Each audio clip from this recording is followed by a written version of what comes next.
les animaux, les enfants, quant à moi, des oursons. Dans toutes ces phrases, il y a des liaisons et c'est notre thématique d'aujourd'hui.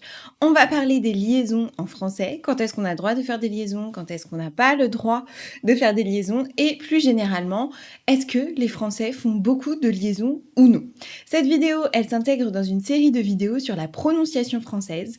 L'objectif, c'est de t'aider à mieux comprendre le français parlé et à mieux comprendre toutes les modifications que l'on fait en français pour parler plus vite et ce qui te donne parfois cette impression que l'on parle un petit peu comme si on disait un long mot et non une phrase. Si tu n'as pas encore vu les premières vidéos de cette série, je te recommande de commencer par là. Nous avons parlé du E muet, nous avons parlé des pronoms personnels ou des pronoms compléments qui changent un peu de forme selon leur place dans la phrase. On a aussi parlé de certains mots qui perdent la fin de leurs mots pour mieux s'adapter et pour enlever des syllabes et donc avoir une prononciation un peu plus fluide et plus rapide. Je te recommande donc d'aller jeter un œil à cette série de vidéos. Je te mets tous les liens dans la description ou par ici, quelque part, au-dessus de cette vidéo. Allez, on commence tout de suite sur les liaisons. Je t'appelle Blue. You speak very good French? Yes, yes. My flowers are beautiful. De l'or. De l'or. The burger. I will recommend the burger. Salut, moi c'est Marion, je suis professeure de français langue étrangère et j'adore le cinéma et les séries. Si tu es ici, c'est peut-être que tu cherches à améliorer ton français ou à mieux comprendre les films et les séries françaises, même si tu as déjà un bon niveau, eh bien tu es au bon endroit, et notamment en ce moment puisqu'on a une série complète dédiée à la prononciation française dans la vraie vie et aussi dans les films et les séries. Les liaisons en français, c'est un gros dossier. Je vous le dis tout de suite, on a pas mal de boulot ici. La première chose qu'on va faire, c'est lister les types de sons qui peuvent faire des liaisons en français, parce que en fait, il n'y a que 5 sons qui vont faire des liaisons en français. Le premier, celui que l'on connaît le mieux, celui que l'on utilise le plus souvent, c'est la liaison en z, le son z. C'est cette liaison qu'on va faire après un S devant une voyelle, par exemple, ou après un X devant une voyelle, ou après un Z devant une voyelle. On va écouter tout de suite un extrait du film Suprême. T'as pas vu qu'avec des abrutis comme ça, on peut pas y arriver, là?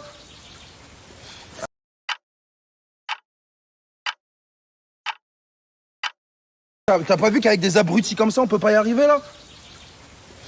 La liaison ici, c'est donc des abrutis, des abrutis. Donc attention, cette liaison, elle n'est pas du tout en s, elle est bien en z. On dit pas des sabrutis, on dit des abrutis, des abrutis.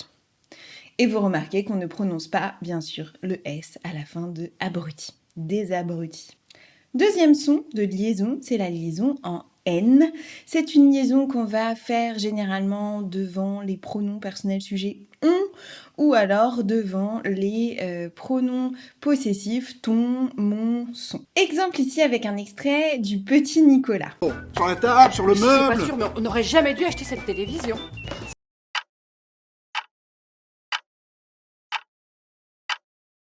Sur la table, sur le Je suis pas meuble. sûre, mais on n'aurait jamais dû acheter cette télévision. On aurait, on aurait. Donc on va donc lier ce N avec le début du O. Attention, cette liaison en N, elle ne se fait pas avec tous les mots qui se terminent par un N si on a un son vocalique. Mais on va en reparler dans une vidéo que vous verrez sur les enchaînements vocaliques qui arrivent très vite. Troisième son de liaison peut-être un petit peu surprenant pour vous, ce sera la liaison en T. La liaison en T, elle est surtout utilisée avec quand, qui se finit par un D, ou la plupart des mots qui se finissent par un D ou un T qui vont pouvoir faire une liaison. Donc par exemple, quand devant une voyelle, il, on, etc., ça donnera canton, canton. Ou alors grand devant une voyelle, par exemple le grand amour, c'est le grand amour avec un T et jamais un D. La liaison en D en français n'existe pas. Exemple ici avec un extrait du film Les crevettes pailletées. Oui. Quand on est à l'attaque et que le demi fait une traversée, les coéquipiers font quoi?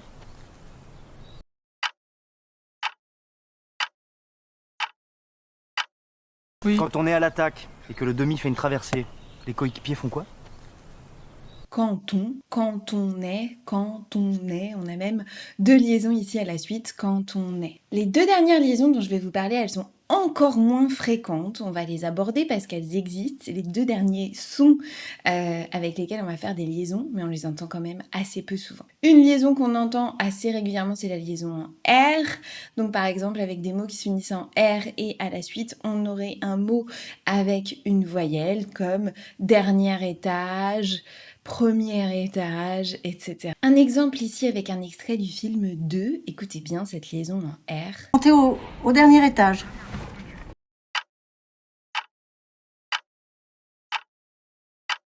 Montez au dernier étage. Au dernier étage, au dernier étage. Vous remarquez que le « et » vient changer un petit peu sa prononciation. S'il était tout seul, on dirait « dernier », mais ici, comme il se place devant une voyelle, on va dire « dernier étage », « dernier étage ». On n'a pas du tout de pause entre ces deux mots, on a bien une liaison en R. Et dernier son de liaison, ce sera la liaison en P. La liaison en P, elle n'est pas très fréquente, mais c'est le dernier son avec lequel on pourrait faire une liaison en français. C'est-à-dire que si un mot se termine par P et que le mot suivant se commence par une voyelle et qu'on est dans un cas de figure où on a le droit de faire une liaison, alors on va faire la liaison. La seule liaison en P qui me soit venue à l'esprit et que peut-être je peux utiliser fréquemment, c'est la liaison avec aimable. On dit parfois trop aimable. C'est trop aimable. Les extraits de films que j'ai trouvés avec cette phrase trop aimable sont essentiellement des films assez anciens parce qu'on n'utilise plus beaucoup cette liaison. Écoutez ici un extrait du film de Yves Saint Laurent, donc qui date de 2014, qui n'est pas si ancien, mais qui met en scène une époque un peu plus ancienne. Vous êtes trop aimable.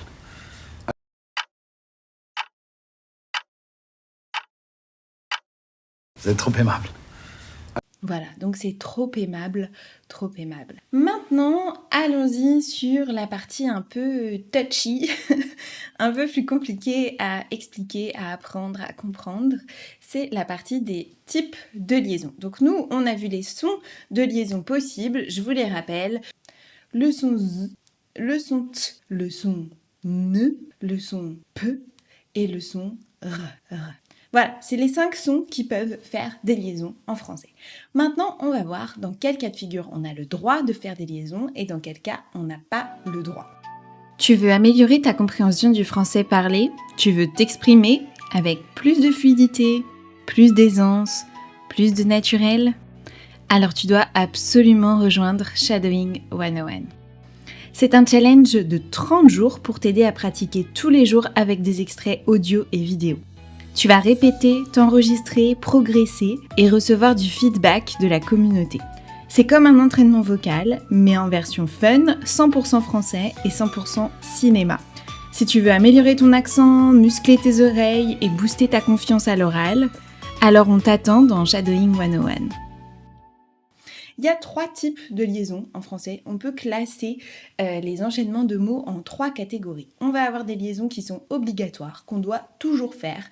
Et celles-là, finalement, vous les connaissez puisqu'on les utilise toujours à l'oral et vous avez eu l'habitude de les apprendre et de les répéter comme ça.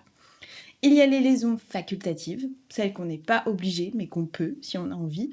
Et il y a les liaisons interdites, celles qu'on n'a absolument pas le droit de faire. On va commencer par les liaisons obligatoires et vous allez voir ici il n'y a pas trop de suspense, c'est des choses que vous connaissez déjà assez bien.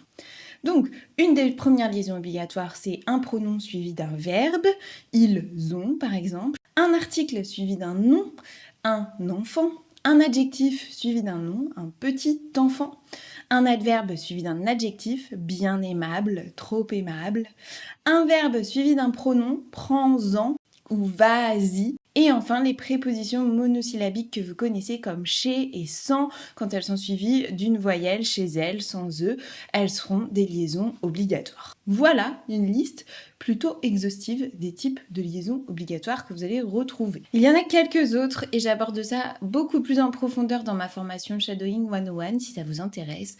Mais ici, vous avez un ordre d'idées et comme je vous l'ai dit au début, c'est en général des choses que vous connaissez puisque vous avez l'habitude de les faire, vous les avez apprises comme ça. Maintenant, on va passer aux liaisons interdites, celles que vous avez absolument pas le droit de faire. Et s'il y en a une que vous devez retenir et que j'entends beaucoup trop souvent, c'est la liaison avec le petit mot et. Et, quelque chose qui va faire une liaison entre deux noms pour les ajouter. Ce mot, si à la suite vous avez quelque chose qui commence par une voyelle, c'est une liaison interdite. Ne faites pas la liaison. Patrick et Annie, Patrick et Annie, et Annie. Ok, jamais vous entendrez et Annie. On ne fait pas non plus de liaison après un nom au singulier. Par exemple, un enfant attentif, on ne fera pas la liaison avec le T de enfant ici. On ne fait pas non plus de liaison devant les H aspirés. Je vous ai préparé une vidéo sur le H muet et le H aspiré. Elle arrive très très vite. On ne fait pas non plus de liaison après quand et comment quand il s'agit d'adjectifs interrogatifs, quand vous allez poser une question, sauf dans le cas de quand est-ce que ou comment allez-vous, qui sont des formes figées dans lesquelles on va faire des liaisons. Mais sinon, jamais de liaison avec quand et comment quand ils sont là pour faire une question. Par exemple, un exemple que vous connaissez très bien, on va pas dire comment elle s'appelle, on va dire comment elle s'appelle. Comment elle s'appelle. Et enfin, on ne fait jamais de liaison après alors. Une dernière notion très importante pour ces liaisons interdites et que je ne vais pas avoir le temps de développer ici dans cette vidéo, mais qui demande un petit peu de temps, d'explication et de pratique, et c'est ce que vous retrouverez dans la formation Shadowing 101, c'est le fait qu'on ne puisse pas faire de liaison entre deux groupes rythmiques. En français, les phrases, elles sont décomposées en groupes rythmiques. C'est ce qui va nous permettre de mettre en place l'accentuation à l'intérieur de nos phrases et de retrouver ce rythme français, de savoir quand est-ce qu'on monte le ton, quand est-ce qu'on descend le ton, sur quelle syllabe, quand est-ce qu'on a le droit de respirer et aussi quand est-ce qu'on a le droit ou non de faire des liaisons. Et on n'a pas le droit, absolument pas, de faire de liaison entre deux groupes rythmique, sinon on va avoir aussi une confusion au niveau du sens et un locuteur natif ne va pas comprendre ce que vous êtes en train de dire. Ou en tout cas, même si vous avez le bon vocabulaire, la bonne grammaire, la bonne manière de faire des phrases, si vous le prononcez d'une manière qui n'est pas intelligible, on va pas, ou ça va nous demander plus de temps de décoder ce que vous voulez dire. Et pour terminer les liaisons facultatives, c'est toutes les autres liaisons dont on n'a pas parlé ici, tous les autres cas de figure où vous avez un mot terminant par une consonne et un mot terminant par une voyelle qui se suivent et qui n'entrent pas dans les cas de figure obligatoires ou interdites, alors ce sont des liaisons facultatives. Vous pouvez les faire ou ne pas les faire. Maintenant qu'on a dit tout ça, il y a une chose très importante que vous devez savoir, c'est que on fait de moins en moins de liaisons en français. La langue française, comme toutes les langues, elle évolue et elle est aussi soumise aux modes, à l'intégration dans certains groupes sociaux. Notre manière de parler conditionne aussi les groupes sociaux dans lesquels on évolue, les gens avec qui on parle, etc. Et donc c'est une langue vivante qui change et ce qui fait que maintenant on fait de moins en moins de liaisons.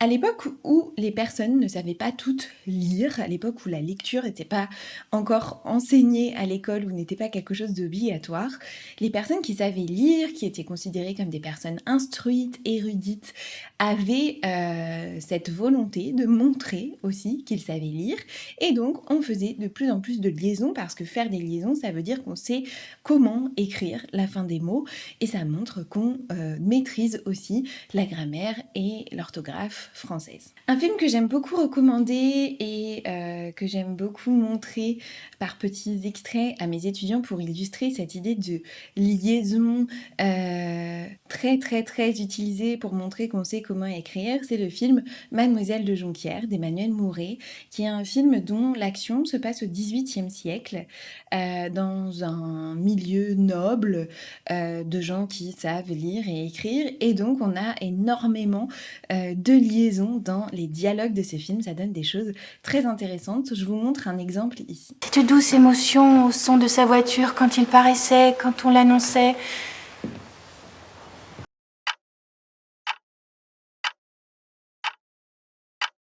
Cette douce émotion au son de sa voiture quand il paraissait, quand on l'annonçait. Voilà, ici on a beaucoup de liaisons avec quand et on, quand-on, qui ne sont pas des liaisons obligatoires, vous vous souvenez, et qui vont entrer dans les liaisons facultatives. Aujourd'hui, le fait de faire beaucoup de liaisons, ça s'apparente plutôt à un vocabulaire ou un langage soutenu. Et si on écoute un extrait de film dans un langage un peu plus commun, ordinaire aujourd'hui, vous allez entendre ce quand-on qui sera fait sans liaison. Je vous montre ça avec un extrait du film Mauvaise herbe. Voilà, c'est ça qui se passe quand on arrête de réfléchir et qu'on se met à se battre.